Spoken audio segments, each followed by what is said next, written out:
నమస్కారం. DR focus news కి స్వాగతం. నేను మీ స్వర్ణ. చరణ్ బంపర్ ఛాన్స్ ను కొట్టేసిన ఐకాన్ స్టార్ మెగా కాంపౌండ్ నుంచి హీరోలుగా ఎంట్రీ ఇచ్చి ఇప్పుడు తనకంటూ ఓ గుర్తింపు తెచ్చుకున్నారు రామ్ చరణ్, అల్లు అర్జున్. ఇప్పుడు వీరిద్దరు పాన్ ఇండియా స్టార్ హీరోలుగా క్రేజ్ సొంతం చేసుకున్నారు. ఇద్దరి సినిమాల కోసం ఫ్యాన్స్ వేడుకలతో వెయిట్ చేస్తుంటారు. భారీ బడ్జెట్ చిత్రాలతో ఇప్పుడు ఇద్దరు బిజీగా ఉన్నారు. కానీ మీకు తెలుసా, ఒకప్పుడు రామ్ చరణ్ చేసిన సినిమాను అల్లు అర్జున్ చేసిన హిట్ కొట్టాడు. ఆ సినిమా బన్నీ కెరీర్ లో చాలా ప్రత్యేక. హీరోగా ఎంట్రీ ఇస్తున్న సమయంలోనే ఇది జరిగింది. ఇంతకీ ఏంటా మూవీ అని అనుకుంటున్నారా? అదే గంగోత్రి.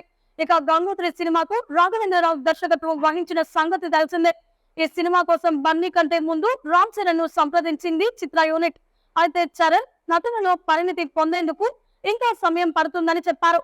తనకు ఇంకా శిక్షణ తీసుకోవాల్సిన సమయం అవసరం ఉందని చిరు అన్నారు. ఆ మూవీ కోసం బన్నీ బాగుంటాడని, తనపై సినిమా చేయాలని కోరారట చిరు.